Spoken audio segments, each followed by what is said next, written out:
అర్హులైన ప్రతి ఒక్కరికి ప్రభుత్వ పథకాలు అందిస్తామని మంత్రి కొల్లు రవీంద్ర హామీ ఇచ్చారు. ఎన్నికల్లో ఇచ్చిన హామీ మేరకు రేపటి నుంచి పెంచిన పెన్షన్ సొమ్ము అందిస్తామన్నారు. సచివాలయ ఉద్యోగులతో మంత్రి కొల్లు రవీంద్ర సమీక్ష నిర్వహించారు. పెన్షన్ల పేరుతో గత ప్రభుత్వం ప్రజలను మోసం చేసిందన్నారు. విడుదల వారీగా పెంచడం వల్ల ప్రతి లబ్ధిదారుడికి 30,000 వరకు నష్టం జరిగిందన్నారు. ప్రతి సచివాలయ ఉద్యోగి పెన్షన్ల పంపిణీలో భాగస్వామ్యం కావాలని మంత్రి సూచించారు. ముఖ్యమంత్రి వర్యులు నారా చంద్రబాబు నాయుడు గారు,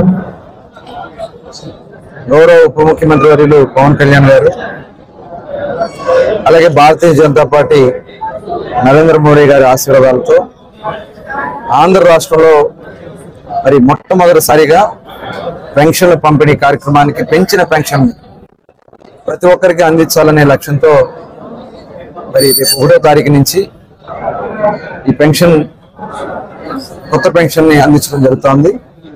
ఈ సందర్భంగా ఈరోజు ఎవరైతే పెన్షన్ డిస్ట్రిబ్యూషన్కి వెళ్తా ఉన్నారో వారందరికీ కూడా అవగాహన కల్పించాలనే ఉద్దేశంతో ఒక అవగాహన సదస్సుని ఇక్కడ ఏర్పాటు చేసుకోవడం జరిగింది. దాదాపు 585 మందిని మచిలీపట్నం అర్బన్ కానీ రూరల్ కానీ కలిపి 32,000 పెన్షన్ డిస్ట్రిబ్యూషన్కి వారందరికీ కూడా బాధ్యతలు ఇవ్వడం జరిగింది. మరి ఆ సదస్సుకి ప్రజాప్రతినిధులు అలాగే మాజీ ప్రజాప్రతినిధులు అధికారులు అందరూ కూడా రావడం కూడా జరిగింది.